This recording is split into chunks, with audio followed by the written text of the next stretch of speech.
বাবা, আমার না অনেক ঠান্ডা লাগতাছে। মারে তোর ঠান্ডা লাগতাছে? এই পাশে আয়। কড়াইয়ের নিচে আগুন আছে, আগুন পোয়া, তাহলে আর ঠান্ডা লাগতো না।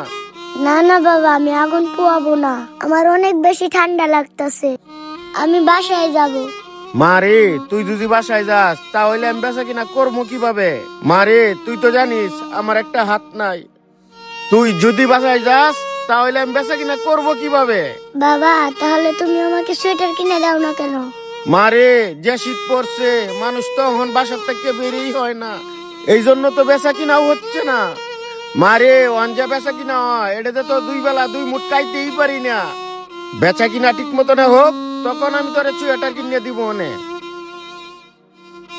এই কাকা, আমাদের 50 টাকার গরম গরম দেখে বাদাম দেন তো। আচ্ছা বাজান দিতাছি। মারে ওনাদেরকে 50 টাকার বাদাম দাও। ভাইয়া গো, ভালো বাদাম গুলা দেখা দিয়া দেই, যেন ভাইয়ারা খায়া মজা পায়। এই নেন ভাইয়া। আরে কাকা, আপনি পাগল নাকি? এতটুকু একটা বাচ্চাদের কাজ করাইতেছেন, তাও আবার এই ঠান্ডার ভিতর। আবার ওর গায়ে একটা সোয়েটারও দেন নাই। আরে চাচা, বাচ্চার মুখের দিকে আপনি কি দেখতাছেন? তাড়াতাড়ি যান, ওর একটা জ্যাকেট কিনা দেন। আরে বাজান, ওর ঠান্ডা লাগবে না। ওর ঠান্ডা কমানোর জন্য আমি চুলাটা ধরায় রাখছি। আরে কাকা, আপনি দেখি সত্যি সত্যি পাগল হয়ে গেছেন। এই ঠান্ডা আপনি সহ্য করতে পারবেন, কিন্তু ও একটা বাচ্চা মানুষ, ও কেমনে সহ্য করবে? আপনি দেখছেন কি ঠান্ডা বাতাস বইতেছে? আপনি তো দেখতেই পারতেছেন আজকে কি পরিমাণ ঠান্ডা। বাজান, ঠান্ডা বেশি হইলে আমি কি করবো? আমরা তো গরিব অসহায়, আমরা চাইলেও শীতের পোশাক কিনতে পারি না। বাবারে, যে কটা টাকা বেচা কিনা করি, খাবারের টাকা আর বাসা ভাড়ার টাকা দিতেই শেষ হয়ে যায়। আর এই জন্যই আমি আর শীতের পোশাকটা কিনে দিতে পারি না। আরে কাকা, বাসা ভাড়া আর খাওয়া দাওয়া করে টাকা শেষ করলে চলবে? ও যখন ঠান্ডা লাগে অসুস্থ হয়ে পড়বে, এখনো শীতের জ্যাকেট কিনতে যে কয় টাকা লাগতো, চিকিৎসা করতে তার থেকে বেশি টাকা লাগবে। কি করবো বাজান, আমি তো অসহায়। আমি তো ওরে ছাড়া এই ব্যবসাটা চালাইতে পারি না। কারণ বাজান, আমার তো একটা হাত নাই, এই জন্য ওরে আমি কষ্ট হইলেও আমার সাথেই রাখি। আরে ভাই, হেরা গরিব মানুষ, হ্যাগো ব্যবসা, হেরা যেমনে মন চায় হেমনে চলাক। আমনে বাদাম নিতে আইছেন, বাদাম নিয়ে চলেন। আচ্ছা ঠিক আছে, চল। আরে বাজান, বাদামের টাকাটা তো দিয়ে যাবেন। আরে কাকা, বাদামের কিসের টাকা? আপনি কি আঙ্গরে চিনেন না? এই জায়গায় যারা দোয়ানদারি করে, হেরা একজন আঙ্গরতে টিয়া চায় না। এই কাকা, পরবর্তীতে যদি আঙ্গরতে টিয়া চান, দোয়ান একের উল্টাই দিমু। কথাটা মাথায় রেখেন। ভাই চলেন।